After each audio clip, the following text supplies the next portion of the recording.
तुमने अपने सपने में धीरे से बड़बड़ाया था कि मैरिड वुमेन सबसे ज्यादा डिजायरेबल होती है। अगले ही पल तुम एक ऐसे आदमी के शरीर में रिबर्न हो गए जिसकी पूरी लाइफ एक लोनली सिंगल डोम जैसी थी। लेकिन यह नया शरीर पूरा का पूरा एक झटका था। वो एक निकम्मा गिटारिस्ट था, पर किस्मत ने उसे एक मशहूर पॉप क्वीन का पति बना दिया। उसकी एक प्यारी बेटी भी हुई, पर बस यहीं से उसका पतन शुरू हो गया।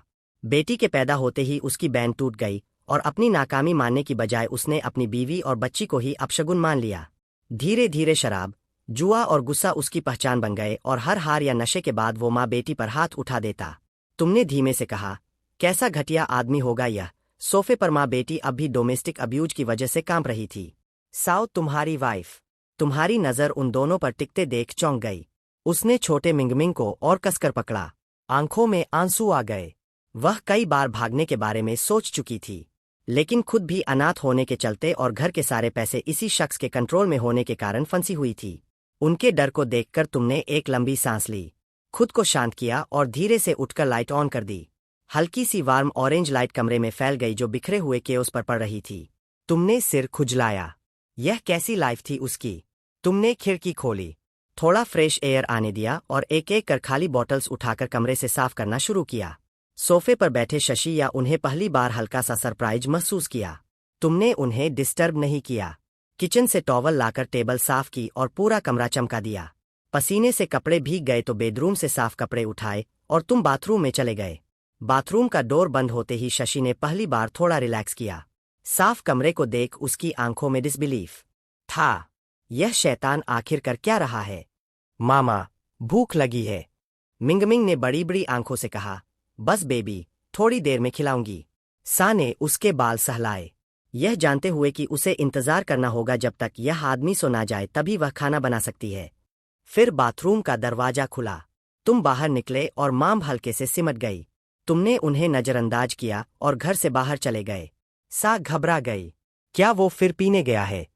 उन्होंने अब तक कुछ खाया नहीं था। होंठ कांपने लगे, आंखों से आंसू बह निकले।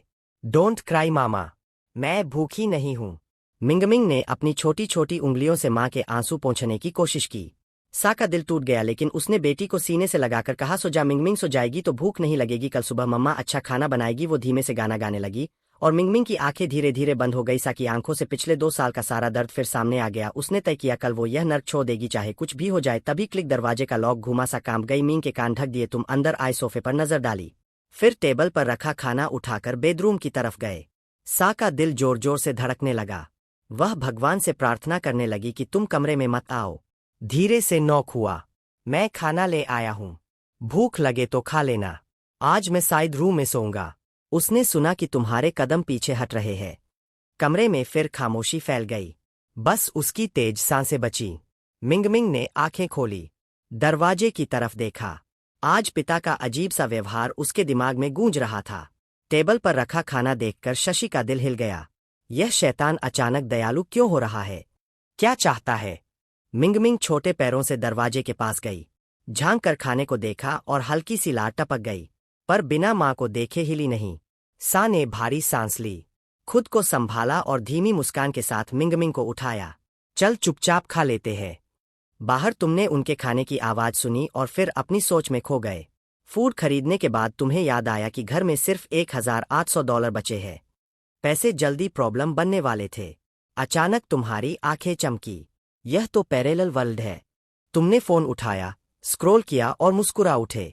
इस दुनिया का कल्चरल और एंटरटेनमेंट लैंडस्केप तुम्हारी दुनिया से पूरी तरह अलग था। तुम्हारे पुराने वर्ल्ड के अनिंग सिंगर्स यहाँ चार्ट टॉपर्स थे। तुम्हारे दिमाग में एक एक करके क्लासिक सॉन्ग्स उभरने लगे। थकान से चूर होकर तुम नींद में चले गए। अगली सुबह 6 बजे तुमने बेडरूम का दरवाजा चुपचाप खोला। टेबल और किचन चमक रहे थे। शशि ने रात में सफाई कर दी थी। तुम बाथरूम में गए। तुम्हें पता था कि शशि सुबह 8 बजे से पहले कभी बाहर नहीं आती, क्योंकि तुम यूजली 10 बजे तक सोए रहते थे और जब तक तुम सुबह की ड्रिंक ना कर लो तभी माँ बेटी लेफ्टवर खाना खा पाती थी। तुमने फिर एक लंबी सांस ली और वॉश करने लगे। कमरे में सा जाग चुकी थी पर बाहर आने की हिम्मत नहीं कर रही थी। बाथरूम की आवाज रुकते ही दरवाजा बंद हो गया। श्याउशी ने होठ भींच लिए, कांपती सांस रोककर खामोश खड़ी रही, जैसे सोच रही हो अब कहाँ गया यह आदमी। काफी देर बाहर कोई हलचल नहीं हुई। तो सा ने अपनी सोती हुई बेटी पर नजर डाली। दिल कड़ा करके वह धीरे से बिस्तर से उतरी और बेडरूम का दरवाजा खोलकर बाहर आई। कमरे में शराब की बदबू अब काफी कम थी। खुली खिड़की से आती हल्की ताजी हवा उसकी त्वचा को ऐसे छू रही थी जैसे किसी दूसरे दुनिया की चीज हो। इतने महीनों बाद उसने इतनी साफ हवा सूंघी थी कि उसे यकीन ही नहीं हो रहा था कि यह सच है। खिड़की के पास खड़े होकर वह बाहर देखती रही और अचानक उसे एहसास हुआ वो सिर्फ 24 साल की है और जिंदगी इतने सालों से किसी जेल की तरह बीत रही थी। कुछ देर बाद बाहर दरवाजा खुलने की आवाज आई और वह चौंक कर पलटी। तुम्हें देखकर वो ठिठक गई। उसे उम्मीद नहीं थी कि तुम इतनी जल्दी वापस आ जाओगे। तुम भी वहीं रुक गए थोड़ा झेपते हुए।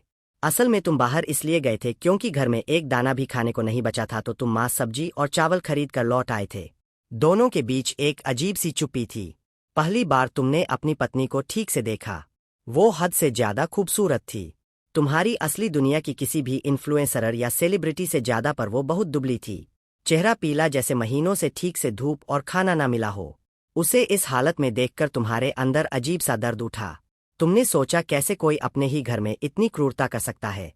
तुमने धीरे से कहा, गुड मॉर्निंग, मैं खाना बनाता हूँ। यह सुनकर सा की सांस अटक गई। वह कभी उम्मीद नहीं कर सकती थी कि यह आदमी उसे गुड मॉर्निंग भी बोलेगा। खाना बनाना तो दूर की बात। उधर छोटी मिंगमिंग नींद खुलने पर दौड़ती हुई आई। रसोई से आती खुशबू उसकी नन्ही नाक से टकराई और वह बड़ी बड़ी आंखों से किचन की तरफ देखने लगी। तुमने हल्की मुस्कान दी, पर मिंगमिंग डर कर पीछे हट गई। तुमने थकी हुई सांस ली और खाना बनाना जारी रखा। जब खाना तैयार हुआ तो तुमने दोनों को बुलाया, पर दोनों वही दूर खड़े रहे जैसे तुम फिर से फट पड़ोगे। तुम्हारा मन हल्का सा टूट गया। धीमे से कहा, मैं साइड वाले कमरे में खाता हूँ, तुम लोग पहले खा लो, और साइड रूम में चले गए। सा वहीं खड़ी रह गई।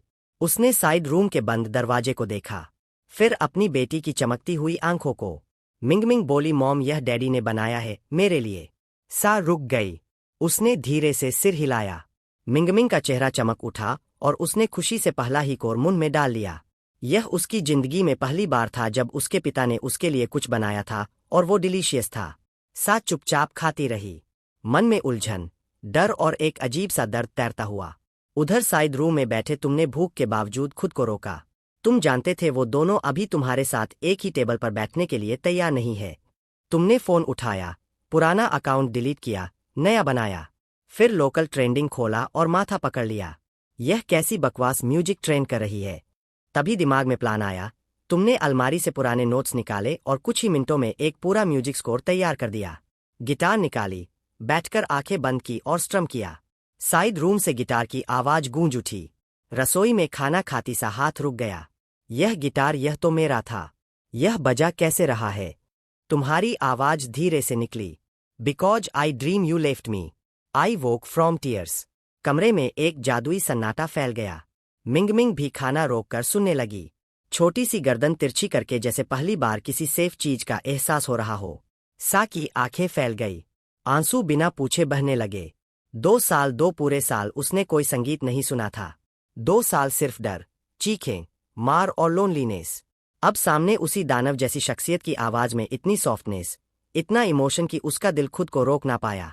उसकी आंखें भर आई, कंधे कांपने लगे और 2 साल का जमा दर्द उसी धीमी रोशनी वाले कमरे में टूटकर गिरने लगा। अब इतने दिनों बाद हिम्मत करके घर से निकलने का प्लान बनाया था, पर यह अचानक आई आवाज, यह गाना, इसका मतलब क्या था? इतना बदलना। श्याओ अंदर तक हिल गई थी। डर उसके सीने में ऐसे फंसा था जैसे सांस रुक गई हो।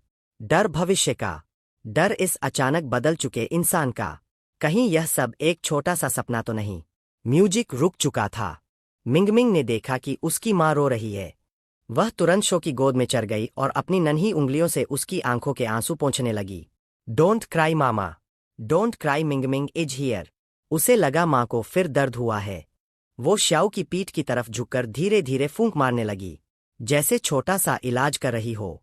कपड़ों के अंदर श्याओ की पीठ पर हल्के बैंगनी निशान थे, वो निशान जो पिछले 2 सालों की खामोशी की काली कहानी थी। उधर तुम्हें बिल्कुल अंदाजा नहीं था कि तुम्हारे गाने ने माम पर क्या असर डाल दिया। तुम उस वक्त तो बस वीडियो रिकॉर्ड कर रहे थे, चेहरा आधा छुपा हुआ, बस नाक से नीचे तक, हाथ में गिटार और एक हल्की सी क्लियरिंग ऑफ द थ्रोट। इस बार तुमने पूरे तरीके से गाना गाया, स्टार्ट से फिनिश तक। रिकॉर्ड पूरा होने पर तुमने वीडियो सेव किया, एक्स्ट्रा हिस्से काटे ऑडियो निकाला और कॉपीराइट डालकर ऑनलाइन अपलोड कर दिया। टाइटल लगाया, a life with you an original song. उम्मीद थी कि लोगों को पसंद आए, शायद ढेर सारे लाइक्स भी मिले। अपलोड करने के बाद तुमने लंबी सांस छोड़ी। Finally done. अब बस देखना है रिस्पांस कैसा आता है। गिटार को वापस वार्डरोब में रखा, खाली पेट पर हाथ फेरा और मन ही मन सोचा, माँ बेटी ने खाना खत्म किया होगा। भूख अब जान ले रही थी। इंतजार नहीं हुआ। तुमने धीरे से दरवाजा खोला और चोरों की तरह बाहर झांका। तुमने देखा श्याओया मिंगमिंग को गोद में उठाकर टेबल से पीछे जा रही है। उसकी आंखें लाल थी जैसे बहुत देर से रो रही हो। तुम्हें देखते ही वह रुक गई, फिर तेजी से बेडरूम की तरफ लौट गई। तुमने राहत की सांस ली और आखिरकार टेबल पर बैठे। अच्छा लगा कि उन्होंने थोड़ा खाना तुम्हारे लिए छोड़ा था। तुमने बाजरे का दलिया खाया, बर्तन साफ किए, सब समेट दिया। कुछ करने को नहीं था तो तुम इधर उधर घर देखने लगे। 50 वर्ग मीटर का छोटा सा 2 बेडरूम अपार्टमेंट, शादी के वक्त मिलकर खरीदा था। अब सब पुराना लग रहा था। तुम्हें यकीन नहीं हुआ कि शाह और बच्ची ने 2 साल ऐसे गुजारे, घर में कैद, दुनिया से कटी जैसे कोई छोटी सी जेल। तुम जानते थे कि सब एक झटके में ठीक नहीं होगा, इसलिए तुम छोटे सोफे पर बैठकर फोन स्क्रॉल करने लगे। घर कैसे संभाले, बच्चे को खुश कैसे करे, how to be a good father. Internet पर एडवाइस इतनी थी कि तुम्हारा दिमाग घूम गया। तभी बेडरूम का दरवाजा थोड़ा खुला। एक छोटी सी सिर बाहर निकली, मिमी। उसकी बड़ी चमकती आंखें तुम्हें जिज्ञासा से देख रही थी। उस मासूम नजर ने तुम्हारा दिल नरम कर दिया। उसका चेहरा भी माँ की तरह दुबला था। तुमने सोचा थोड़ा सा गोलमटोल हो जाए तो कितनी प्यारी लगेगी। पहले तो माम सिर्फ बचा खुचा खाते थे, ऊपर से शराब मिली चीजें बच्ची को देना मना था। पुराने मालिक ने पैसे ही नहीं दिए थे, तो यह दोनों किसी तरह जिंदा रहे। तुम मुस्कुराना चाहते थे, पर जैसे ही होंठ उठे मिमी डर गई, दरवाजा बंद कर भाग गई। फिर श्याऊ की आवाज आई अंदर से, उसे सहलाते हुए, समझाते हुए। तुमने नाक छुआ बेबस होकर और वक्त बीतता गया। दोपहर हो गई। तुमने फोन रखा, अब लंच बनाना पड़ेगा। तभी बेडरूम का दरवाजा खुला। श्याओया बिना किसी एक्सप्रेशन के तुम्हारे कपड़ों का ढेर उठाए बाथरूम की तरफ चली। उसने तुम्हें नॉट इवन नोटिस करना चाहा, पर तुमने महसूस किया वो हल्के से डर कर सिमटी थी। तुम्हें अचानक याद आया, तुम्हारे कल वाले कपड़े तो अभी भी वॉशर में पड़े हैं। तुम जल्दी से बाथरूम की तरफ गए। शव अंदर तक घबरा गई। इस वक्त तुम यूजली दोस्तों के साथ दारू पीने जा चुके होते, पर अब तुम घर पर थे और उसके पास आने की आवाज ने उसकी सांस बांध दी। वो मेरे और तुम्हारे कपड़े वॉशर में है, पहले मैं निकाल लूं, प्लीज। तुम्हारी आवाज उसके पीछे से आई। वो कपड़े निकालने के लिए झुकी थी और डर से हल्का उछल गई, तुम्हें देखते ही, और सिमट गई। बी केयरफुल, तुमने ऑलमोस्ट रिफ्लेक्स में कहा। शाऊ को महसूस हुआ तुम परमिशन मांग रहे हो। यह उन्हीं 2 सालों में पहली बार हुआ था। उसकी आंखें झुक गई, आवाज पतली, ठीक है, तुम कर लो। उसकी उंगलियां कांप रही थी और उसके गले पीठ पर वह हल्के बैंगनी निशान तुम्हारी आंखों से बच नहीं पाए थे। तुमने नजरें हटा ली, वॉशर पर ध्यान दिया। लंच मैं बना लूंगा, मिन्नी उठे तो बोल देना। शो एक कदम और पीछे हुई। पैनिकिक, उसकी मौजूदगी तुम्हारे आसपास सिकुड़ने लगी थी। तुमने बस कपड़े उठाए और बालकनी पर जा लगे। वो वही वॉशर के पास खड़ी रह गई, किचन की तरफ देखते हुए। कंफ्यूजन, डर और उम्मीद की अजीब सी मिलीजुली हवा में क्लोथ सुखाकर जब वह वापस आई, तुम अब भी किचन में लगे हुए थे। तभी मिंगमिंग नींद से जागी, नंगे पैर, आंखें मसलते हुए। तुम्हें किचन में देख उसे छोटा सा आश्चर्य लगा। वो डोर फ्रेम से टिककर तुम्हें चुपचाप देखने लगी। शमुड़ी और अपनी बेटी को इस तरह देखते हुए देखा, हाफ स्लीपी, हाफ हैप्पी, और उसकी आंखें चमक रही थी। बस इतना देखना उसके लिए बहुत था। वो जैसे टूट गई, उसी हॉलवे की दीवार से टिक कर बैठ गई, चेहरा दोनों हाथों में छुपा लिया और आंसू बहते गए खामोशी में, बिना आवाज के। यह वही सीन था जिसका उसने 2 साल पहले सिर्फ सपना देखा था। लंच तैयार हो गया। तुमने आज भी उनके साथ टेबल पर नहीं बैठा। खाना रखकर तुम जल्दी से घर के बाहर निकल गए। दरवाजा बंद होने की आवाज सुनकर श्याऊ ने आंसू पोंछे, होंठ दबाए और अंदर की तरफ दौड़ी। वो खड़ी हुई, मिंगमिंग को गोद में पकड़कर डाइनिंग टेबल की तरफ चली। उस पल उसके अंदर क्या क्या चल रहा था, यह कोई नहीं समझ सकता। खुद वह भी नहीं जान पाई कि वह आखिर महसूस क्या कर रही थी। खाना ब्रेकफास्ट जितना ही स्वादिष्ट था और छोटी सी बच्ची ने खुशी खुशी स्टीम डेग भी खा लिया था। लेकिन माँ बेटी की यह शांति ज्यादा देर नहीं टिक पाई, क्योंकि तभी दरवाजा खुलने की आवाज आई। दोनों ने एक साथ ऊपर देखा और तुम अंदर आते दिखे, हाथ में एक बड़ा सा बैग लिए हुए। मिंगमिंग हल्की सी डगमगाई। उसके मुंह में अब भी स्टीम्ड एग वाला छोटा स्पून था और उसकी बड़ी बड़ी आंखें तुम्हारी हर मूव को फॉलो कर रही थी। तुमने नजरें नीचे रखी। तुम सीधे सोफे तक गए, बैग रखा और थोड़ी भारी आवाज में बोले, तुम्हारे लिए ऑइंटमेंट लाया हूं लगाना, और छोटी के लिए एक टॉय भी लिया है। पता नहीं उसे पसंद आई या नहीं, लेकिन मैंने देखा कि बाकी छोटी बच्चियों के पास ऐसा होता है, तो इसके पास भी होना चाहिए। शो ने कोई जवाब नहीं दिया। तुम कुछ सेकंड रुके, फिर धीरे से बोले, मुझे पता है तुम शायद यकीन नहीं करोगी, लेकिन मुझे यह बोलना जरूरी था। अब ड्रिंक नहीं करूंगा और मैं तुम दोनों को कभी हिट नहीं करूंगा। तुम और मिंगमिंग को अब घर में इतने डर के साथ नहीं जीना पड़ेगा। बच्ची अभी छोटी है, उसके लिए यह एनवायरनमेंट सही नहीं है। यह सब एक सांस में बोलकर तुम्हें लगा जैसे सीने से कोई भारी चीज उतर गई हो। उसका कोई जवाब आए बिना तुम चुपचाप साइड बेडरूम में चले गए। शशि ने तुम्हें जाते देखा और बेडरूम का दरवाजा बंद होते ही वह समझ नहीं पाई कि उस अचानक बदले हुए इंसान पर भरोसा करे या नहीं। कमरे के अंदर जाकर तुम और बुरा महसूस करने लगे। आंखें लाल थी और बाहर रहते हुए तुम बस इतना कर रहे थे कि उन्हें तुमसे कम से कम डर लगे। दिल में बस एक ही बात घूम रही थी, अगर पॉसिबल होता तो तुम यहाँ आते ही नहीं, यह सब देखते ही नहीं। खासकर शौशा के शरीर पर वो मार्क्स, जैसे किसी ने तुम्हारी रूह पर वेट रख दिया हो। सिर्फ एक दिन इस घर में रहकर ही तुम ऑलमोस्ट टूट चुके थे। समझ नहीं आ रहा था कि कोई इंसान अपनी ही फैमिली के लिए इतना जहर कैसे रख सकता है। लंच के बाद सा ने तुम्हारे लिए भी थोड़ा खाना छोड़ दिया। दरवाजा बंद होने की आवाज से तुम्हें पता चला कि वह दोनों खाना खा चुकी है। तुम उठकर बाहर आए। कॉफी टेबल पर बैग अब भी उसी तरह रखा था, बिल्कुल अनटचड। तुमने होंठ भी। समझ नहीं आ रहा था क्या करो। आखिर में चुपचाप बैठकर खाना शुरू कर दिया। तभी मास्टर बेडरूम का दरवाजा दोबारा खुला। मिंग मिंग ने अपना छोटा सा सिर बाहर निकाला और क्यूरियोसिटी से तुम्हें देखते हुए रुकी रही। इस बार तुमने उसे मुस्कुरा कर देखा और वह भागी नहीं। उसकी आंखें अब भी तुम्हारे हर मूव को ऑब्जर्व कर रही थी।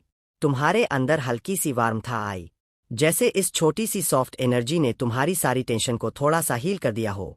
तुमने चॉपस्टिक रख दी और बहुत ही जेंटल आवाज में बुलाया। मिंगमिंग आवाज सुनकर वो हल्का सा कांपी, लेकिन फिर भी पीछे नहीं हटी। उसने मास्टर बेडरूम की तरफ देखा जैसे हिम्मत जुटा रही हो, फिर वापस तुम्हारी तरफ।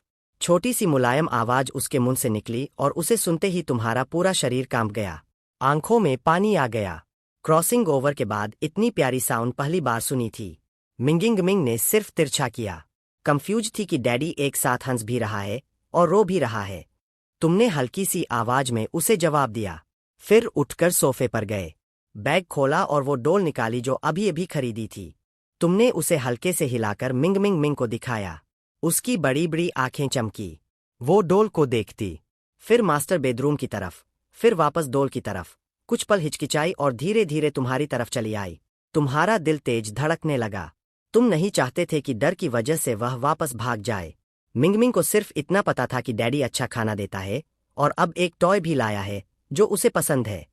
उसने महसूस किया कि डैडी उसे या उसकी मां को हर्ट नहीं करेगा। वो तुम्हारे पास आई, छोटा सा मुंह ऊपर उठाया, जोर से सूंघा और फिर मुस्कुराई। यू लाइक द डोल डैडी। तुमने जितनी सॉफ्टनेस ला सकते थे उतनी लाकर उससे बात की।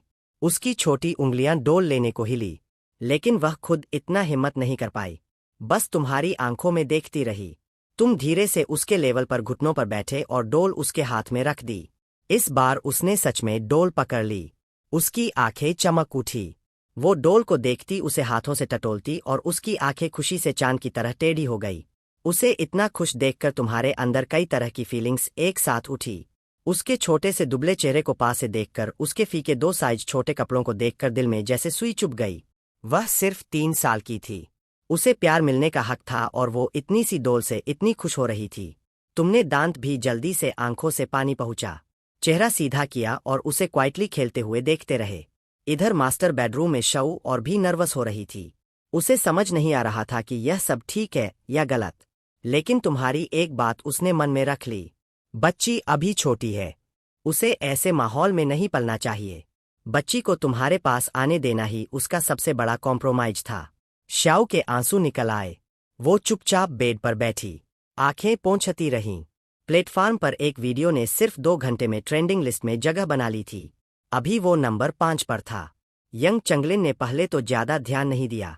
उसने भौं सिकोड़कर शॉली से टैबलेट लेने का इशारा किया। क्यों इतना घबरा रहे हो? यह पहली बार थोड़े हुआ है। कौन सा बड़ा इन्फ्लुएंसर गड़बड़ कर गया इस बार?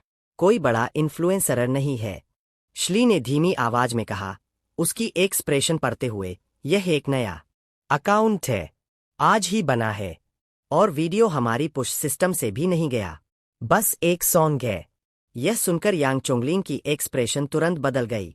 पहले वाला बोर्डम अब क्यूरियस में बदल चुका था। एक सॉन्ग और बिना प्रमोशन के नंबर 5। वो कुर्सी पर पीछे झुकी और धोई की ट्रेंडिंग लिस्ट खोली। उसकी आंखें और फैल गई। यह तो अब नंबर 4 पर पहुंचा हुआ है।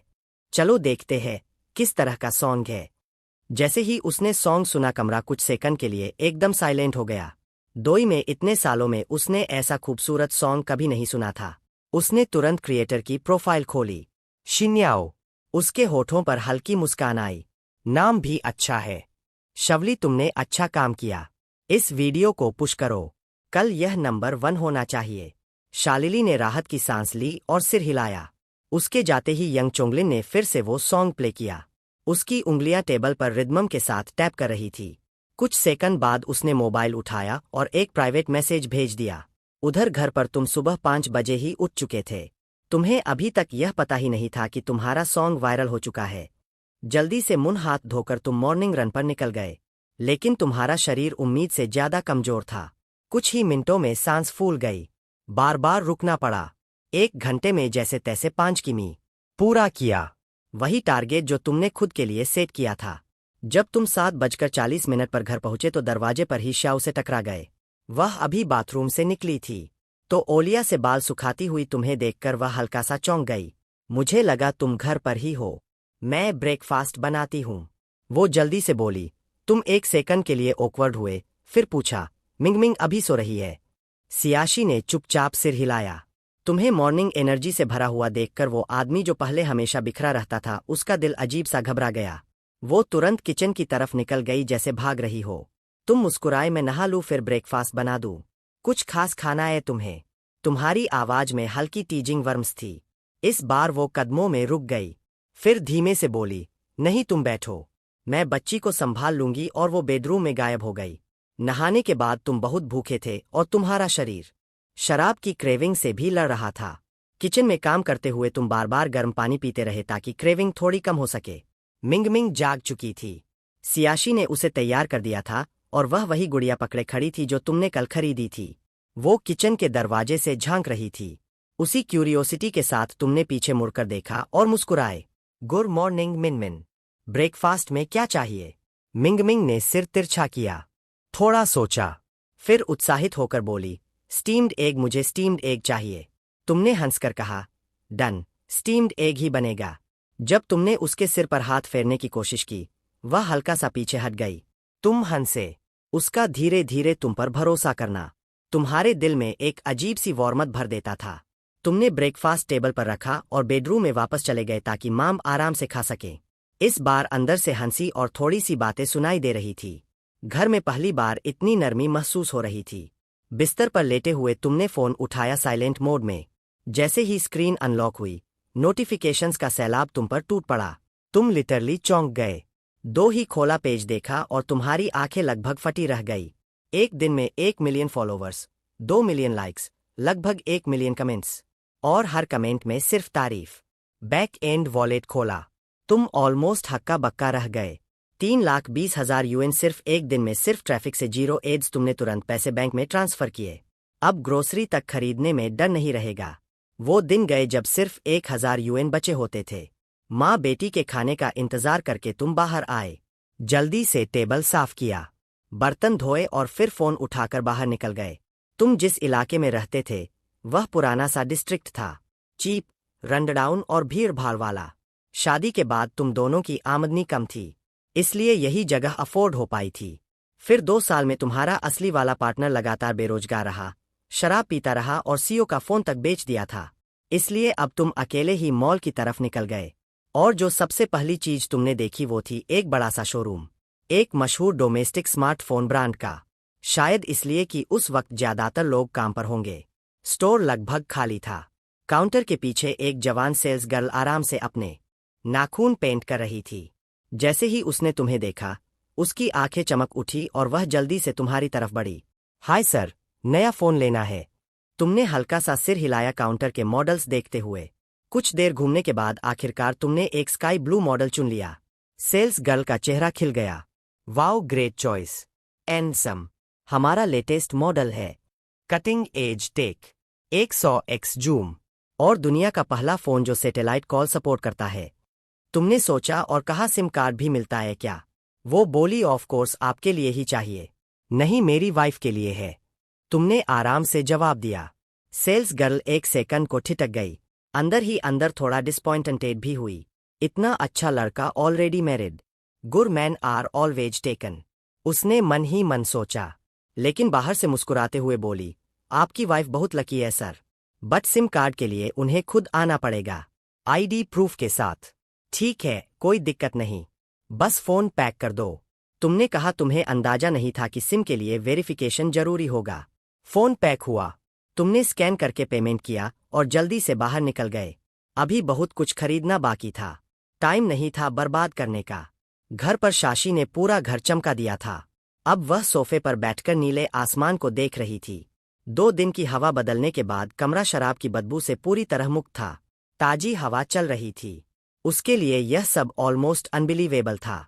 एक छोटी सी कंफर्ट जिसे उसने कभी उम्मीद भी नहीं की थी।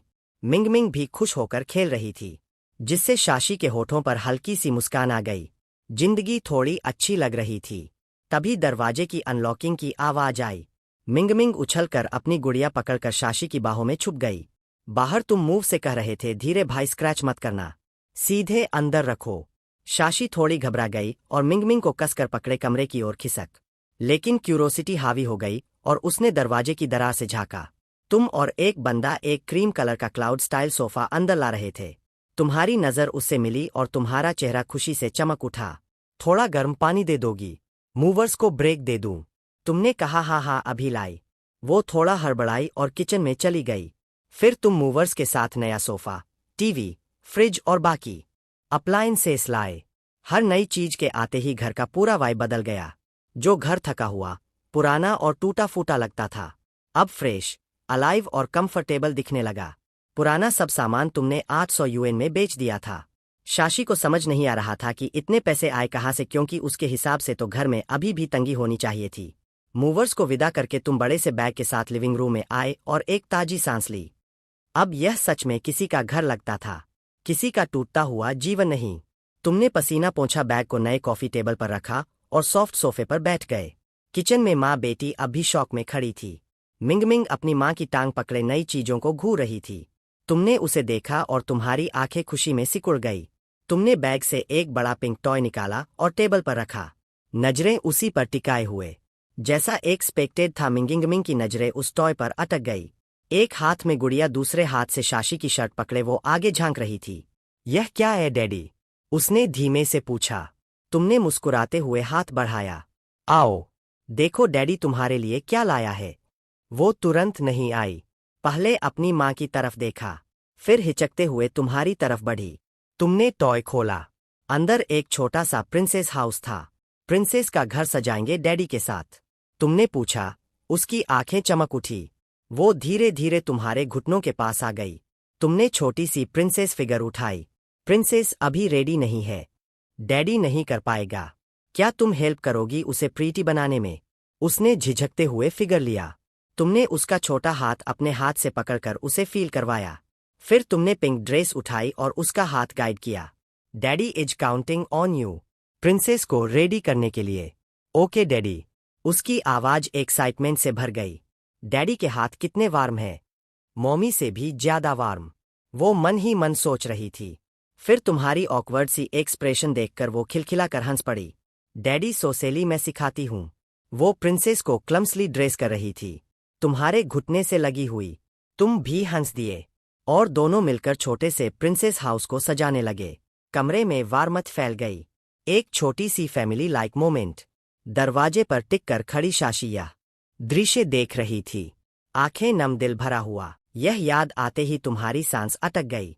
अगले ही सेकंड तुम अचानक उठे। मुंह दबाया और बाथरूम की तरफ भागे, जहां तुम जोर जोर से उल्टी करने लगे। अब तुम्हें समझ आया कि जब इंसान में थोड़ी सी भी कॉन्शियस बची हो तो ऐसी हरकतें खुद की आंखों से देखना कितना घिनौना और गुस्सा दिलाने वाला लगता है। अचानक हुई आवाज से माम दोनों डर गई। शाओया कांपी।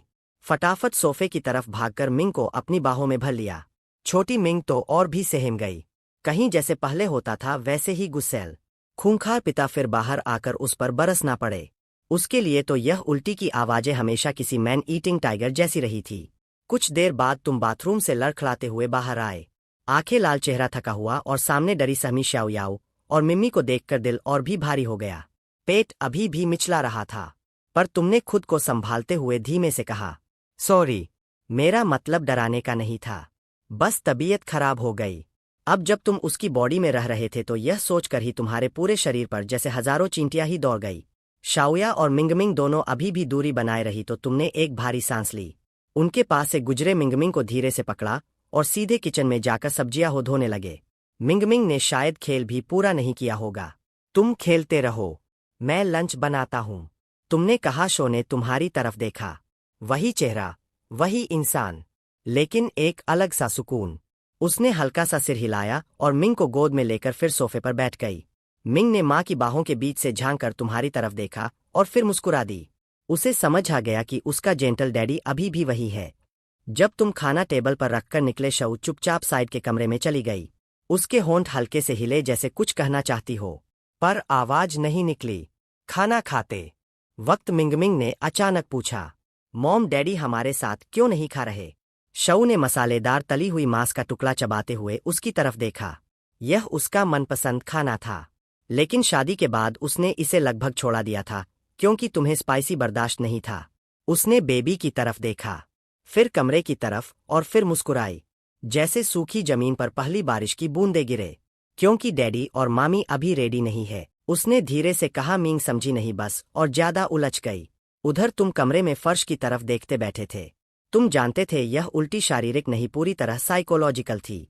जितना खुद को समझाते उतना ही सच्चाई याद दिलाती कि इस शरीर का असली मालिक कैसा राक्षस था। दिमाग भटकाने के लिए तुमने फोन उठाया और डोइंग की ट्रेंडिंग वीडियोस पर स्क्रॉल करने लगे। तुम्हारा वीडियो अभी भी टॉप पर था। लाखों कमेंट्स, नए सॉन्ग्स की डिमांड। किचन में बर्तनों की आवाज आई तो तुमने फोन नीचे रखा और कमरे का दरवाजा खोला। टेबल पर तुम्हारा खाना रखा था। साव बर्तन धो रही थी और मिंग अपने नए टॉय के साथ मजे से खेल रही थी। तुम्हें देखते ही मिंग का डर काफी कम था। तुम मुस्कुराए, उसके सिर पर हाथ फेरा और किचन की तरफ बढ़े। तभी शाओ बाहर आई और तुम्हारी नजर उससे मिली। उसका दिल तेजी से धड़कने लगा। हाथों को पता नहीं था कहाँ रखे। वो नर्वस होकर अपनी शर्ट का कोना मरोड़ने लगी। उसकी ये छोटी दबेबे जेस्चर्स देखकर तुम अंदर ही अंदर आह भरे बिना नहीं रहे। यही नरमी, यही संकोच था जिसकी वजह से पुराना दानव उसे सालों तक कुचलता रहा। सोच झटकते हुए तुमने कॉफी टेबल से एक नया फोन उठाया। तुमने नरमी से कहा, तुम्हारे लिए फोन खरीदा है, देखो पसंद आता है या नहीं, और एक बात करनी थी, बैठोगी यहाँ? शाओ ने पहले नीचे देखा, फिर हिम्मत करके ऊपर तुम्हारी साफ शांत आंखों में देखते हुए फिर उसने टेबल पर रखे उस नए स्काई ब्लू फोन को देखा और धीरे से सोफे पर बैठ गई। क्या बात करनी थी? उसकी आवाज बहुत हल्की थी, जैसे हवा में घुल जाती हो। तुमने जवाब नहीं दिया, बस फोन को अनबॉक्स करके सेट किया और उसके सामने रख दिया। इसमें सिम कार्ड है, बस तुम्हें खुद जाकर रजिस्टर करवाना होगा। मेरा नंबर इसमें सेव है, अगर मैं घर पर ना रहूं तो कभी भी कॉल कर सकती हो। फिर जेब से एक मोटी गड्डी निकाली और उसके सामने रख दी। यह कुछ पैसे निकाल कर लाया हूं, आज दोपहर मिंगिंगमिंग को बाहर घुमा लाना। घर में बंद रहना ठीक नहीं होता। कुछ भी चाहो क्लोथ्स वगैरह ले लेना। मैंने देखा तुम दोनों के कपड़े काफी छोटे हो चुके हैं और सिर्फ हाफ बैंक कार्ड लेकर फिरना कन्वीनियंट भी नहीं है, ना सेफ। तुम एक ही सांस में सब बोल गए। शऊ ने ऊपर देखा, उसकी आंखें धीरे धीरे भरने लगी। तुम्हें वह एक एक बात ध्यान से सुन रही थी, जैसे किसी ने पहली बार उसे इंसान समझा हो। जब उसने फोन नहीं उठाया तो तुमने नाक खुजाते हुए पूछा, फोन पसंद नहीं आया? कलर अच्छा लगा था और न्यू मॉडल है, चाहो तो दूसरा ले आते हैं। उसने सिर हिलाया, आंखें चमकते हुए तुम पर टिक गई। नहीं पसंद है, थैंक यू। आवाज धीमी लेकिन कांपती हुई, जैसे दिल में कुछ टूटकर फिर जुड़ गया हो। तुमने उसकी तरफ देखा, फिर थोड़ा मुस्कुराते हुए नजरें हटाई। गुल, फिर थैंक्स कहने की जरूरत नहीं, मैं खाना खा लेता हूं। तुम तेजी से उठकर टेबल की तरफ चले गए। मन ही मन सोचती रह गई कि तुम्हारे पास इतना सारा पैसा आखिर आया कहाँ से। पर तुमने नहीं बताया तो उसने भी नहीं पूछा। उसने फिर एक बार उस स्काई ब्लू फोन को देखा। उसकी आंखों में पहली बार उम्मीद की एक पतली सी रोशनी चमकी। मंगमिंग ने अपना छोटा सा खिलौना नीचे रखा और उत्सुकता से अपनी माँ के हाथ में पकड़ा नया फोन देखने लगी। सीओ ने उसका सिर हल्के से सहलाया और माँ बेटी दोनों फोन को देखती रही। एक बड़े हाथ, एक छोटे हाथ और दोनों की निगाहें स्क्रीन पर ग्लूड। सुबह इतना पसीना बह चुका था कि तुमने लंच भी खत्म कर लिया था और बर्तन भी धो दिए थे। प्लान था कि एक हॉट शावर ले लिया जाए, लेकिन माम को पूरे दिन हॉल में बैठे देखकर तुम्हें अजीब सा लगा। मन मारकर तुम वापस बेडरूम में चले गए, थोड़ा खींचे हुए। नहाना अब शाम तक टल गया। शाम के करीब 5 बजे गर्मी थोड़ी नरम पड़ी। सा याओ ने सोफे पर बैठे बैठे हिचकिचाते हुए मेज पर रखे पैसे उठाए और मिंगमिंग को लेकर बाहर निकल गई।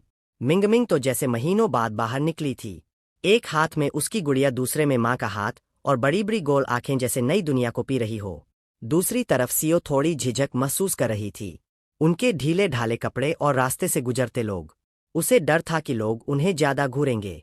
मॉल ज्यादा दूर नहीं था। 2 सड़कें पार करते ही सऊ ने नोटिस किया कि मॉल उसके यादों से काफी बदल चुका था। 2 साल में इतना रिनोवेशन हो गया था कि सब कुछ क्लासी लग रहा था। अंदर जाते ही उसने एक मोबाइल स्टोर देखा जिसमें सिम कार्ड का काउंटर भी था।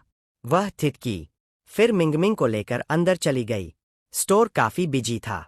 सा जो लोगों से मिलना जुलना ऑलमोस्ट भूल चुकी थी, ऑकवर्ड सी खड़ी रही। एक फीमेल स्टाफ ने मिंगिंगमिंग का सिर छूकर कहा, ओ कितना वेल बिहेव्ड बच्चा है। मैम फोन लेने आई है। तारीफ सुनकर साशी ने हल्की सी मुस्कान दी। फोन तो है, एसीएम चाहिए। अभी हो सकता है क्या? स्टाफ उसे काउंटर ले गई। ऑफ कोर्स कई प्लान्स है। फोन कौन सा है?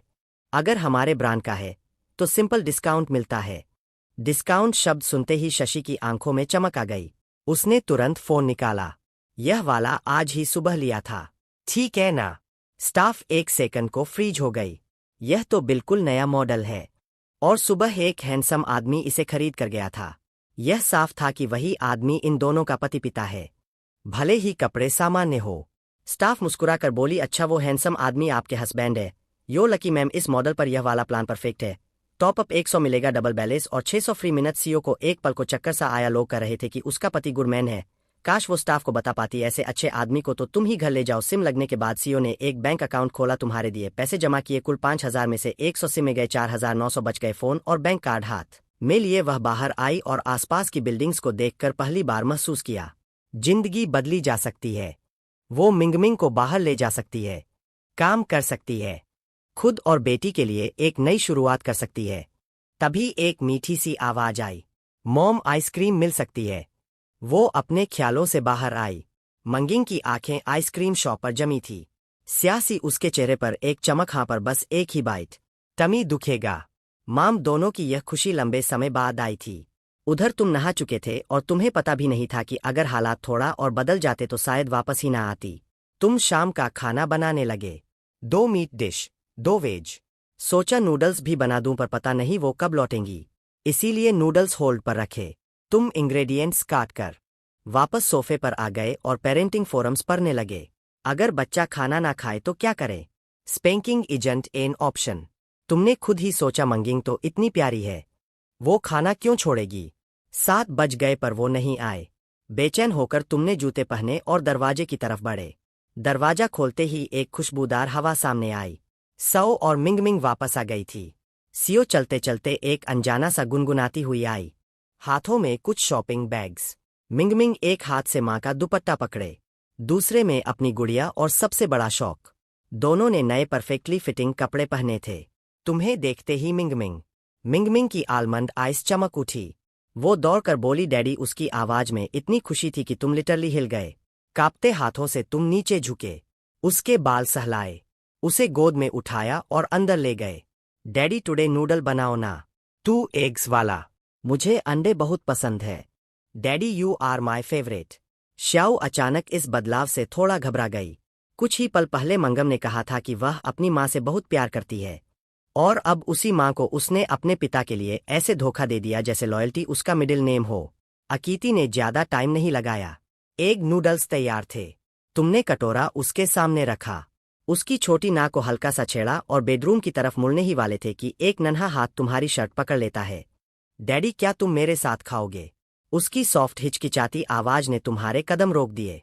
पास में बैठी सीआईओ चुपचाप अपने बोल में देख रही थी। उसने ना ऊपर देखा ना कोई बात की, बस चुप। तुमने धीमे से सांस छोड़ी। सिचुएशन थोड़ी पेचीदा थी। आखिरकार तुमने कहा ऑल राइट। डैडी यहीं रुकेगा तुमसे साथ खाने के लिए। मंगम के बगल में बैठते ही वह खुशनुमा एक्साइटमेंट में अपनी कुर्सी की दूसरी जगह थपथपाने लगती है। तुम ऑकवर्डली वापस किचन जाते हो, अपने लिए भी नूडल्स लाते हो और उसके पास बैठ जाते हो। बाई तरफ साशियो, दाई तरफ तुम और बीच में मंगमिंग। पहली बार दोनों पेरेंट्स उसे घेर कर बैठे थे। वो मुस्कान जो उसके चेहरे पर थी, खाने खाती हुई कभी फीकी नहीं पड़ी। शाउसाउ को आखिर रोकना पड़ा। उसे डर था कि वह कहीं ज्यादा ना खा ले। डिनर के बाद मिनमिन चाहती थी कि मॉम और डैड दोनों उसके साथ प्रिंसेस हाउस में खेले, पर उसकी यह विश पूरी नहीं हुई। तुम उसके साथ रुके, जबकि शाशी याओ चुपचाप वापस बेडरूम चली गई। तुम जानते थे कि टेबल पर बैठकर खाना ही उसके लिए बहुत बड़ा मेंटल बैटल था। तुमने सोचा अगर तुम उसके जैसी पास्ट अब्यूज से गुजरे होते तो दुश्मन के साथ बैठना तो दूर शायद कुछ और ही हो जाता। पुराने वाले तुम होते, आउटकम बहुत डार्क निकलता। तुम मिंगमिंग के साथ अगले कुछ घंटे खेलते रहे। 9 o'clock बजते बजते उसकी नींद टल रही थी, पर वह स्टर्बनली सो नहीं रही थी। इस बीच तुमने एक सीरियस बात नोटिस की। 3 साल की मिंगमिंग अब तक खुद से अपने जूते नहीं उतार पाती। प्री स्कूल के बच्चों के लिए यह चीज नॉर्मल होती है। तुम्हें समझ आया अनहेल्थी पास्ट एनवायरनमेंट का असर है। प्रोग्रेस टाइम लेगी, पेशेंस चाहिए। पर दिल में दर्द फिर भी हुआ। तभी साशा या बेडरूम से बाहर आई। कुछ बोली नहीं, पर उसकी नजरें तुम दोनों पर रुक गई। तुम तुरंत समझ गए। तुमने मिंग को उठाया, उसके चेहरे पर किस किया और कहा चलो बेटा अब सोने का टाइम है, कल डैडी फिर खेलेगा तुमसे। ओके। उसकी नींद से भरी आंखें थोड़ी खुली, फिर उसने तुम्हारी तरफ देखा, फिर सिया याओ की तरफ, और फिर तुम्हारी गर्दन में चेहरा छिपाकर बोली आज मैं डैडी के साथ सोऊंगी। तुम कुछ सेकंड के लिए स्टन रह गए और सिया याओ का चेहरा हल्का सा डार्क पड़ गया। तुमने उसकी तरफ ऐसे देखा जैसे यह मेरी चॉइस नहीं बच्चे की है। शशि याओ के हाथ मुट्ठी में बंध गए। उसे अंदर ही अंदर पता था कि 2 दिनों में ही तुमने मिन का दिल जीता लिया। थोड़े से वॉशअप के बाद जब मंगम बेड पर तुम्हारे साथ चढ़ी और छोटे से कुवाला की तरह तुमसे चिपक गई, तुमने उसे अलाउ किया। पहली बार तुमने उसे बेड टाइम स्टोरी सुनाई। वीडियो में देखी अपनी सूदिंग कहानी वाली वॉइस याद करते हुए बोले वंस अपॉन टाइम एक खूबसूरत किंगडम में 2 बहुत क्यूट बच्चे रहते थे और उनमें से एक का नाम था एल्सा। मंगमिंग की आंखें धीरे धीरे बंद हुई, चेहरे पर एक पीसफुल सा स्माइल, और वह सो गई। अगली सुबह वह अभी सो ही रही थी कि तुम क्वाइटली बेडरूम से बाहर निकले और रनिंग के लिए लिविंग रूम पहुंचे। जैसे ही तुमने कॉफी टेबल देखी तुम्हारी आंखें फैल गई। सारे क्रीम जार्स गायब। तुम्हारे चेहरे पर एक हल्की मुस्कान आ गई। 2 घंटे की रनिंग, नहाना, ब्रेकफास्ट तैयार करना, सब खत्म कर तुम उसे उठाने गए। तुम्हारी जेंटल आवाज सुनकर वह जागी। आंखें मलते ही तुम्हें देखकर शरारती मुस्कान आई। उसने हाथ फैलाए, हग सिग्नल। तुमने उसे उठाया, यस्टरडे खरीदे नए कपड़े पहनाए और उसे बाथरूम ले गए।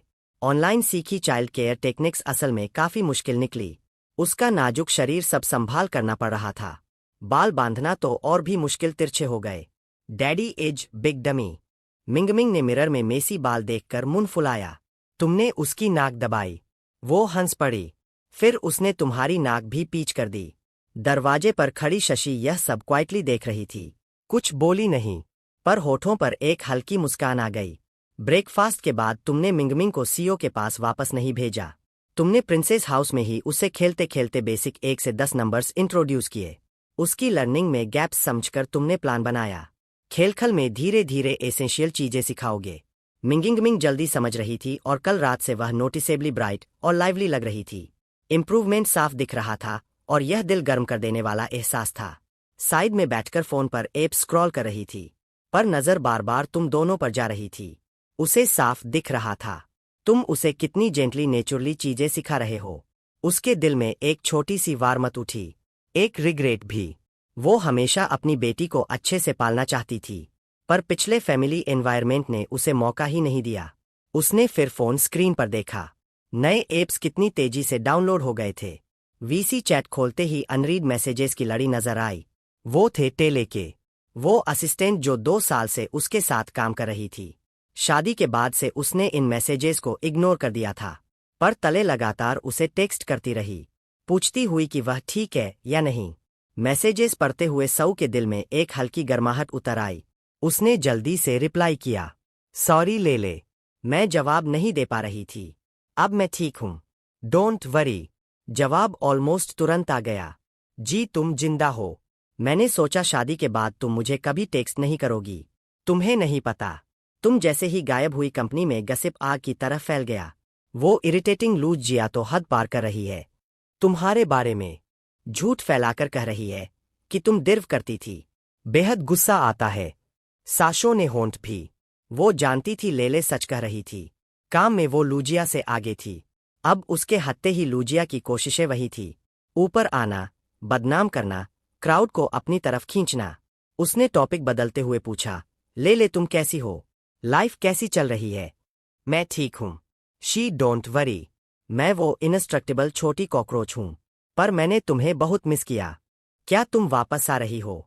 शक कुछ पल चुप रही। क्या वह कभी लौटेगी? उसने तुम पर नजर डाली, फिर मिंगम पर। धीरे धीरे उसका मन शांत हुआ। प्रोबेबली नहीं, पर अगर तुम मिलना चाहो तो हम टाइम फिक्स कर सकते हैं। उसने भेज दिया। उधर डाउनटाउन की टीएमए एंटरटेनमेंट बिल्डिंग में पेटिट 1.66 मीटर की टलेली ने भारी इक्विपमेंट उतारा और एक्साइटमेंट में फोन चेक किया। तभी एक तेज चुभती हुई आवाज आई, तले काम चोरी कर रही हो, जल्दी काम पर लगो। तुम्हें लगता है तुम अभी भी किसी पॉपुलर यंग स्टार की असिस्टेंट हो? अगर काम नहीं करना है तो निकल जाओ। वो औरत चेहरे से ही तीखी एओगे से भरी, उसकी आंखें तिरछी और तिरस्कार से भरी हुई। खड़ी क्या देख रही हो? इक्विपमेंट उठाकर स्टूडियो ले जाओ। अगर मेरी रिकॉर्डिंग डिले हुई तो तुम जानती हो क्या होगा।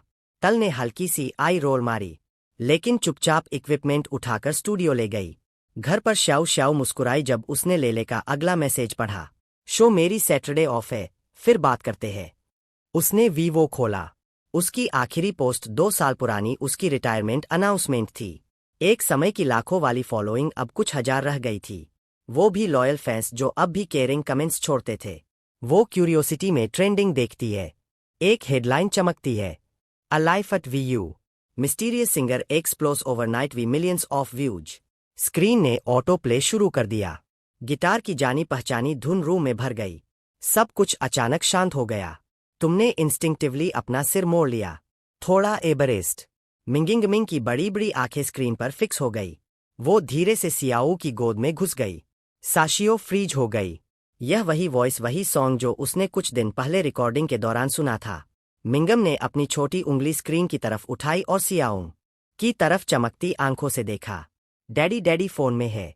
साशा ने बेटी के सिर पर हाथ फेरा और फुसफुसा कर बोली, अब समझी डैडी के पास इतना पैसा फर्नीचर खरीदने और घर का सब खर्च उठाने का रीजन क्या है। मिलियंस ऑफ लाइक्स मिल रहे हैं उसे। अफोर्ड करना कोई सरप्राइज नहीं है। फिर उसकी नज़र तुम्हारे शार्प कालम चेहरे पर गई। फिर मिंगमिंग हैप्पीली उछलकर एमसी की बाहों में वापस आ गई। एक मीठी मिल्की आवाज में बोली, डैडी इतना जेंटल क्यों है? मिंगमिंग को भी गाना गाना है और फोन में जाना है। एमसी ने मुस्कुरा कर कहा, ओके, तो डैडी मिनमिन को सिंगिंग सिखाएगा। जब मिन सीख जाएगी तब फोन में भी गा पाएगी। ओके। मिमिन ने अपनी छोटी सी गर्दन हिलाकर हाँ किया और खुश होकर एमसी को एक बड़ा सा किस दे दिया। यह रिवॉर्ड पाकर एमसी खुशी से चमक उठा। बच्ची की इस एडमायरिंग नज़र के नीचे वो भागकर साइड बेडरूम में गया और गिटार ले आया। सोफे पर वापस आकर एमसीमी ने गिटार पकड़ा और उसकी स्ट्रिंग्स ट्यून की। उसने सर घुमाया तो देखा लीसा और मिमीन उसे देख रहे थे। उसका चेहरा हल्का गुलाबी हो गया। फिर उसने स्ट्रिंग्स पर हाथ फेरा और कहा, आज डैडी मिंगमिंग्स के लिए एक बच्चों वाला सॉन्ग बनाएगा। डैडी एक बार गाकर सुनाएगा, अगली बार डैडी एक लाइन गाएगा और मिंगमिंग वही लाइन फॉलो करेगी। ओके। मिंगमिंग खुश होकर सिर हिलाती रही। उसके छोटे से चेहरे पर एक्साइटमेंट साफ दिख रही थी। उसने धीरे से स्ट्रिंग्स बजाई और एक लाइवली मेलोडी पूरे लिविंग रूम में फैल गई। मिंगमिंग का रिदमम सेंस कमाल का था। वो मेलोडी के साथ हल्के हल्के झूम रही थी और अपना छोटा सा सिर दाएं बाएं हिला रही थी। यह देखकर लीसा की नज़र धीरे धीरे नरम पड़ गई। उसके होठों पर भी चुपचाप एक मुस्कान उभर आई और वह भी उनकी रिदम में शामिल हो गई। पहली बार पूरा परिवार खुशी के समुंदर में डूबा हुआ था, मानो खुद लिविंग रूम भी चमक उठा हो। मिमी दोबारा उछलकर एमसी की गोद में घुस गई। उसके छोटे से हाथ एमसी की गर्दन को कसकर पकड़े हुए थे। उसने कहा, मिंगमिंग को ऐसा डैडी पसंद है, प्लीज पहले जैसा मत हो जाना। ओके। एमसी की आंखों में आंसू चमक उठे। उसने मिंगिंगमिंग को कसकर पकड़ा, चेहरा उसके कपड़ों में छुपा लिया और बोला, हम डैडी फिर कभी वैसा नहीं बनेगा। उसकी आवाज भर्राई हुई थी लेकिन मजबूत। लीसा इस वक्त एमसी का एक्सप्रेशन नहीं देख पा रही थी, लेकिन वो खुद रो रही थी। उसके चेहरे पर आंसू बह रहे थे, पर मुस्कान बरकरार थी। उसे पता था कि पुराने दिन अब कभी वापस नहीं आएंगे। सबसे पहले आदमी ने खुद को संभाला। उसने गिटार एक तरफ रखा, मीन को गोद से उठाकर अपनी गोद में बैठाया और बोला, चलो मिन अब सॉन्ग सीखते हैं। डैडी एक लाइन गाएगा और मिम्मी उस लाइन को फॉलो करेगी। ओके ओके, मिंगमिंग ने झट से जवाब दिया। इसके बाद का पूरा समय फादर डॉटर टीचिंग टाइम बन गया। पूरी मॉर्निंग उनकी आवाजें लिविंग रूम में गूंजती रही। दोनों को सॉन्ग में इतना डूबा देख ली चुपचाप लंच बनाने लगी। लेकिन उसका खाना एमसी जितना अच्छा नहीं था, जिसके कारण खाने के समय मिंगमिंग बार बार बोलती रही कि अब से वह डैडी का ही खाना खाना चाहती है। इसे लीजा ने उसे हल्की सी जेलस नजर से देखा और मन में सोचा, नालायक चीज, बस 2 दिन में डैडी की फैन हो गई। इस फैमिली वाइब में एमसी बहुत कंफर्टेबल महसूस कर रहा था। उसे लगा यही असली फैमिली होती है। मिंगमिंग बहुत जल्दी सीखने वाली थी। सिर्फ 3 दिन में उसने पूरा सॉन्ग फ्लुएंटली सीख लिया। मिंगमिंग की जिद पर एमसी ने उसका एक वीडियो भी शूट किया और ऑनलाइन पोस्ट कर दिया। वीडियो में मिंगमिंग ने पिंक प्रिंसेस ड्रेस पहना था, सिर पर बो लगा था। उसका छोटा सा शरीर म्यूजिक के साथ झूम रहा था। वह बेहद एडोरेबल लग रही थी। इतना समय सुधारने में लगाने के बाद उसकी वाइफ को फाइनली महसूस हुआ कि उसका पति बिल्कुल बदल गया है। अब वह उसे नफरत नहीं करती थी, ना उसे बचती थी। कभी कभी खुद बात शुरू भी कर देती थी। सुबह आदमी अपनी रन खत्म कर चुका था, तभी उसने अपनी वाइफ को बाथरूम से बाहर आते देखा। उसने नई स्लिप ड्रेस पहनी थी, अभी अभी नहाकर निकली थी, बाल सुखा रही थी। उसका प्रीटी चेहरा गर्म हवा से हल्का लाल पड़ गया था। दोनों कुछ सेकंड वाइड आइड एक दूसरे को देखते रहे। एमसी की नज़र इतनी फोकस थी कि लीसा ने इंस्टिंक्टिवली अपनी चेस्ट ढक ली। उसका चेहरा और कान तक लाल हो गए। 2 साल से शादीशुदा होने के बावजूद उस पल का वाइब बिल्कुल न्यू कपल जैसा था। लीसा ने खुद को शांत करने की कोशिश की, एक छोटा सा मॉर्निंग कहा और जल्दी जल्दी बेडरूम की तरफ चली गई। एमसी ने हल्की मुस्कान के साथ अपने भटके हुए थॉट्स झटके और बाथरूम में नहाने चला गया। कुकिंग करना और मिंगमिंग को उठाना उसकी डेली रूटीन बन चुकी थी। जब उसने बेडरूम का दरवाजा खोला तो मिंगमिंग अभी भी गहरी नींद में थी। छोटी सी बच्ची बड़े से बेड पर फैल कर सो रही थी। उसका छोटा सा मुंह थोड़ा खुला हुआ था। पिछले कुछ दिनों से सही टाइम पर खाने पीने और सोने की वजह से मिंगमिंग का चेहरा पहले से काफी हेल्थी लगने लगा था। वो अभी भी पतली थी, लेकिन उसकी एनर्जी साफ बढ़ गई थी। एमसी झुककर नीचे आया, धीरे से उसका नाक दबाया और बोला, मिंगमिंग उठ जाओ, खाना खाना है। छोटी सी ने हल्का सा मुंह फुलाया, आंखें थोड़ी सी खोली। जैसे ही उसने आदमी को देखा, उसके होठों के कोने अपने आप मुस्कुरा उठे। फिर उसने अपने छोटे छोटे हाथ फैलाए, एमसी की गर्दन पकड़ ली और प्यारी सी आवाज में बोली, डैडी। उसने उसे उठाकर सिंक के सामने रखा, छोटी स्टूल पर बैठाया। पिछले 2 दिनों में मिंगमिंग खुद अपना फेस वॉश और ब्रशिंग करने लगी थी। बहुत स्मार्ट थी, सिर्फ 2 दिन पढ़ाने से ही सब सीख गई। उसी वक्त लीसा भी बेडरूम से बाहर आई। उसके लंबे बाल एक क्यूट से बन में बंधे थे। इस तरह की लीसा को देखकर आदमी की आंखें अनायास चमक उठी। उसने मन में सोचा, बस यही एनर्जी होनी चाहिए 20 समथिंग की। पर वो अभी भी बहुत पतली थी। थोड़ा हेल्थी हो जाती तो और भी अच्छी लगती। लीसा को हल्की नर्वसनेस महसूस हुई। उसके गाल हल्के गुलाबी हो गए थे। पहली बार उसने घर में ऐसे तैयार होकर देखा था। उसे खुद नहीं पता था कि यह लुक अच्छा लग रहा है या नहीं। उसने नजर उठाकर आदमी को मिंगिंगमिंग का ख्याल रखते देखा, फिर चुपचाप टेबल पर बैठ गई। उसकी आंखें अभी चमकी थी, मतलब शायद मैं अच्छी लग रही हूं। सही। अचानक वो खुद से पूछने लगी, रुको, मुझे उसके ओपिनियन की परवाह क्यों है? लीसा ने होंठ फुलाए, खुद पर ही गुस्सा आया। कितनी वीक हूं मैं। एमसी मिनमिन को लेकर इधर आकर बैठ गया। मिम्मी ने अपना छोटा चम्मच उठाया और खाना शुरू कर दिया। एमसी सिर नीचे करके पीसफुली खाना खा रहा था कि अचानक उसे लीसा की आवाज सुनाई दी, आज हमारे साथ बाहर चलोगे? उसने ऊपर देखा, चेहरे पर कंफ्यूजन। लीसा ने उसकी तरफ देखे बिना धीरे से सिर हिलाया, लेकिन उसके कान पूरी तरह लाल हो चुके थे। एमसी ने तुरंत हाँ कहा। शोर। रास्ते में एमसी ने एक टैक्सी रोकी। वे सेंट्रल सिटी स्क्वायर जा रहे थे। लीसा ने अपनी पुरानी असिस्टेंट अन्ना से वहीं की मिल्क टी शॉप पर मिलने का प्लान बनाया था। मिन्नी और आदमी को साथ लाने का असली रीजन बस इतना था कि एना उस छोटी सी को देखना चाहती थी और पिछले 2 दिनों से मिंगमिंग आदमी की छोटी शैडो बन गई थी। बिल्कुल इनसेपरेबल। एमसी तो बस मिमिंग की वजह से फायदे में था। 2 साल बाद लीसा को देखने वाली अन्ना बहुत एक्साइटेड थी। उसने पहले ही मैं भी ठीक हूँ शाओजिया, तुम्हें पता नहीं मैं तुम्हें कितना याद किया। दोनों ने एक दूसरे का हालचाल लिया, आपस में बातें साझा की। कुछ देर बाद तालेले ने आखिरकार अपनी नज़र उस छोटी बच्ची पर डाली जो चुपचाप उनके पास बैठी थी। तालेले शाओ से बातों में इतनी मगन थी कि उसने अब तक ठीक से उसे देखा ही नहीं था। जब उसने देखा, उसकी आंखें तुरंत चमक उठीं। यह बच्ची शाओजिया की तरह ही दिखती है, मानो उसी के सांचे में ढली हो, खासकर वह चमकती बिखरती आंखें। और तुम उससे प्यार किए बिना नहीं रह सकती। शाओजिया, क्या यह मिंगमिंग है? यह बिल्कुल तुम्हारी तरह दिखती है, बहुत प्यारी है।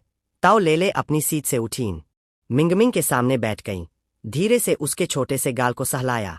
फिर उसके माथे पर थोड़ी सी कुड़न आ गई। मिंगमिंग शाओजिया की तरह बहुत पतली थी। तालेले को बहुत गुस्सा आ रहा था। उसे पूरा यकीन था कि उस बेकार आदमी ने शाओजिया और बच्ची के साथ बुरा व्यवहार किया था। जितना वह सोचती, उतना गुस्सा बढ़ता जाता। वह उसके सामने जाकर मुंहतोड़ जवाब देना चाहती थी। उसने शाओजिया की ओर देखा। शाओजिया, तुमने तो कहा था न कि वह भी आ रहा है। वह कहा है? शाओ याओ ताओ लेले से निकल रही नकारात्मक ऊर्जा को महसूस कर सकती थी।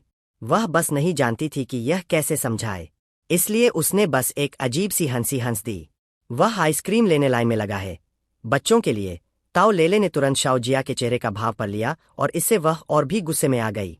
शाओजिया हमेशा से सौम्य और शांत स्वभाव की रही थी, लेकिन अब उस सौम्यता के नीचे एक डरपोकपन झलक रहा था। वह इसे महसूस कर सकती थी, लेकिन मिंगमिंग के सामने उसने अपना गुस्सा एक ठंडी सांस के साथ पी लिया और अपनी सीट पर लौट आई। चुपचाप दांत पीसती रही और मन ही मन तुम्हारे साथ बुरा करने की कल्पना करती रही। दाशा तालेले ने अभी मुंह खोला ही था कि अचानक रुक गई। उसकी निगाहें मिल्क टी की दुकान के प्रवेश द्वार पर टिक गईं। शाओजिया की आंखें झपक गईं। उसकी अभिव्यक्ति और भी अजीब हो गई। उसने सोचा कि तुम आ गए हो और इसीलिए लेले की नकारात्मकता भड़क उठी है। वह अभी मुड़ने ही वाली थी कि उसके पीछे से एक आवाज आई, थोड़ी तीखी और व्यंग्य भरी। तालेले, तुम्हें मिल्क टी पीने बैठने का समय मिल गया। क्या मैंने तुम्हें जो काम दिया था वह खत्म कर दिया? लू चिन, आराम करो, आज छुट्टी का दिन है। ताओ लेले का चेहरा काला पड़ गया। वह बिल्ली की तरफ फुफकारते हुए सामने वाले को घूर रही थी।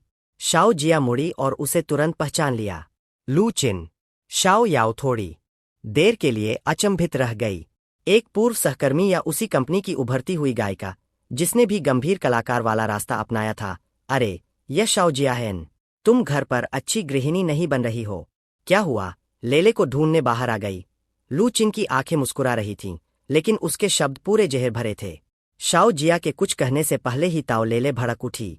लू चिन, अपने काम से काम रख, आज काम का दिन नहीं है। तो ये तीखे व्यंग्य बंद कर। वह उछलकर खड़ी हुई, मिंगमिंग को उठाया और शाओजिया का हाथ पकड़कर चलने को हुई। लेकिन लू चिन ने पहले ही उनके सामने आकर रास्ता रोक लिया। उसकी अभिव्यक्ति काली पड़ गई थी। उसने शाओजिया को ऊपर नीचे देखा। उसके मुंह पर एक उत्तेजक मुस्कान खेल रही थी। शाओजिया, तुम बहुत पतली हो गई हो।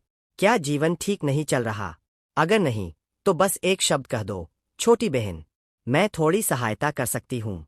मैं इतनी उदार हूँ। देखो लेले को, वह अब मेरे अंदर में छोटे मोटे काम करती है और जीवन बिल्कुल बुरा नहीं है। ताओ लेले का चेहरा सफेद पड़ गया। वह बिना एक शब्द कहे लू चिन को घूरती रही। शाओजिया ने तुरंत अपना सिर ताओ लेले की ओर घुमाया। उसके चेहरे पर अविश्वास साफ झलक रहा था। छोटे मोटे काम का मतलब है जेठमजदूरी। कंपनी ने लेले के साथ ऐसा कैसे कर दिया? हालांकि अभी यह सवाल पूछने का समय सही नहीं था। जब शाओजिया वापस लू चिन की ओर मुड़ी, तो उसकी आंखों में गुस्सा था। लेकिन इससे पहले कि वह कुछ कहती, तालेले ने ही बात की। मेरा कंपनी के साथ अनुबंध महीने के अंत में समाप्त हो रहा है।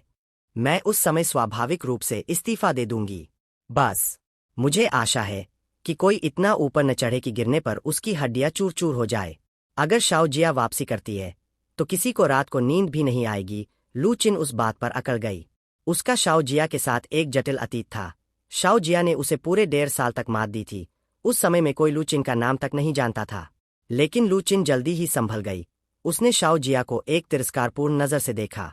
वापसी, यह सबसे मजेदार मजाक है जो मैंने आज सुना है। मुझे लगता है कि कोई कंपनी ऐसी फीकी कलाकार को साइन करने को तैयार होगी जो एक बच्चा संभाल रही है। बच्चे की बात आने पर लू चिन ने मिंगमिंग की ओर देखा। वह वास्तव में बहुत प्यारी है। तुम उसे अगली बड़ी चीज के रूप में तैयार करने पर विचार कर सकती हो। यह कहते हुए लू चिन ने एक उदासीन मुस्कान के साथ अपना हाथ बढ़ाया। वास्तव में मिंगमिंग के छोटे से गाल को चिकोटी काटने की कोशिश की, लेकिन तुमने उसे छूने की हिम्मत मत करना। अपने हाथ उससे दूर रखना। मैं वादा करता हूं, उसे एक बार छुआ तो तुम्हारे पास रोने के लिए भी कोई जगह नहीं बचेगी। दो आवाजें एक साथ गूंजीं। एक शाओ जिया की थी, दूसरी, गहरी और स्थिर, तुम्हारी थी। तुमने अपनी निगाहें जमाए हुए ठंडे स्वर में शाओ जिया के सामने आकर खड़े हो गए। उन तीनों को आइसक्रीम दी, फिर लू चिन की ओर मुड़ गए और अपने आप को उसके और शाओ जिया व मिंगमिंग के बीच में कर लिया। लू चिन से हेम गई, सहजता से 2 कदम पीछे हट गई। जब तुम गुस्से में होते थे, उसका भार साफ महसूस होता था, लेकिन उसने खुद को संभाला, तुम्हें ठीक से देखा और अचानक हंस पड़ी। ओह, यह सुंदर लड़का है। बिल्कुल बेकार। मैं सोच रही थी कि और कौन हो सकता है। तो तुम हो। क्या तुम किसी सार्वजनिक स्थान पर किसी को मारने वाले हो? तुमने भ्रिकुटी सिकोड़ी और पीछे मुड़कर शाओ जिया की ओर देखा। तुम्हारी अभिव्यक्ति एक साफ सुथरा सवाल पूछ रही थी। यह व्यक्ति कौन है और कहाँ से आई है?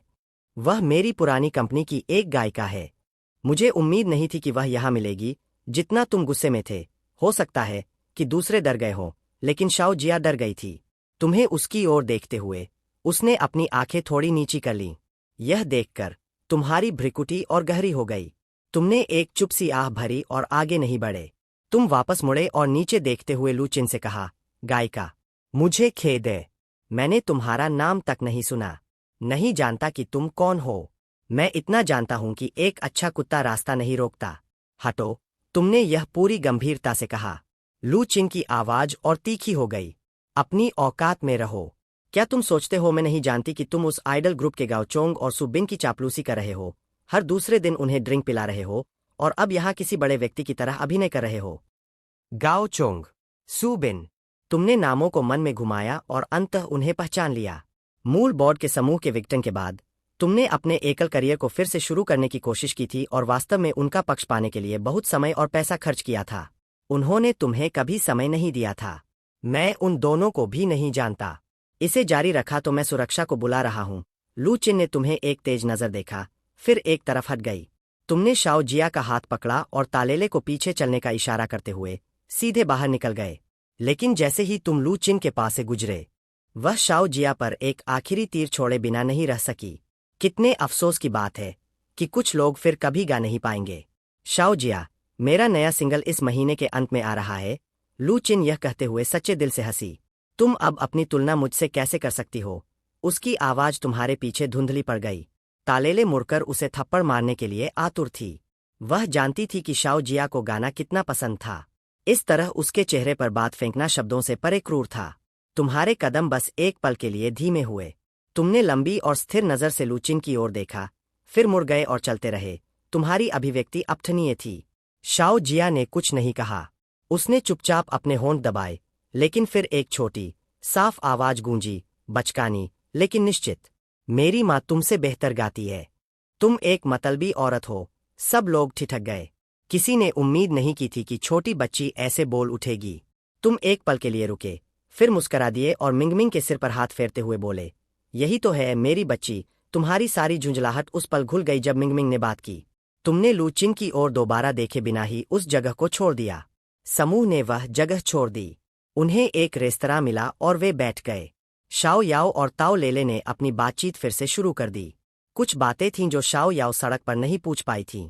अब जब वे बैठे थे और आसपास कोई नहीं था, उसने ताओ लेले का हाथ पकड़ा और अंततः वह सवाल पूछा जिसे वह रोके हुए थी। लेले, तुम लू चिन के लिए छोटे मोटे काम कैसे करने लगी? और यानिया, वह अब क्या कर रही है? यानिया शाओ जिया की पूर्व प्रबंधक थी, लगभग 40 साल की, और वह हमेशा शाओ के साथ अपनी बेटी जैसा व्यवहार करती थी। सवाल सुनते ही ताओ लेले का चेहरा साफ उतर गया। तुम्हारे जाने के बाद यानिया को कुछ ही समय बाद निकाल दिया गया। उसने बहुत देर तक काम ढूंढा, कुछ नहीं मिला। फिर उसकी माँ बीमार पड़ गई और अस्पताल में भर्ती करानी पड़ी। उसे अस्पताल में उसकी देखभाल के लिए रहना पड़ता था, इसलिए उसने एक लाइव इन केयरगिवर की नौकरी कर ली। शाओ जिया ने उम्मीद नहीं की थी कि यानिया इतना नीचे गिर जाएगी। उसके सामने की दुनिया थोड़ी धुंधली हो गई। यानिया की एक तीक्ष्ण और सक्षम छवि उसके दिमाग में तैर गई। एक पल के लिए दोनों चुप रहीं। शाओ याओ ने अपने होंठ दबाए। वह जानती थी कि यह उसकी गलती थी। अगर वह इतनी आवेगी न हुई होती तो यानिया का यह हाल न होता। वह बार बार कंपनी के खिलाफ गई थी, लेकिन क्योंकि उसके पास पैसा और दबदबा था, कंपनी उसका ज्यादा कुछ नहीं बिगाड़ सकती थी। वह बिना दूसरा विचार किए चली गई। यानिया के साथ बाद में जो हुआ उसकी कल्पना करना बहुत आसान था। माहौल भारी हो गया। समूह ने जल्दी जल्दी खाना खाया और थोड़ी और बातचीत के बाद ताओ लेले ने जल्दी से अलविदा कहा और चली गई। शाओ जिया का मूड नीचे था। उन्होंने उस दोपहर मिंगमिंग को एम्यूजमेंट पार्क ले जाने की योजना बनाई थी, लेकिन अब उसका दिल नहीं लग रहा था। तुम उसका मूड साफ महसूस कर सकते थे। तुमने कुछ कहने के बारे में सोचा, लेकिन अंत में कुछ नहीं निकला। तुम अभी भी वास्तव में नहीं समझ पाए थे कि शाओ जिया उस समय तुमसे शादी करने पर इतनी क्यों आमादा थी, जैसे वह किसी जादू के प्रभाव में थी। मूल तुम नहीं जानता था, और तुम भी नहीं जानते थे। शाओ याओ घर जाना चाहती थी। वह अपने विचारों के साथ अकेले रहना चाहती थी, लेकिन जब उसने मिंगमिंग की आशापूर्ण आंखों को देखा तो वह उसे निराश नहीं कर सकती थी। मिंगमिंग की खातिर तीनों एम्यूजमेंट पार्क गए।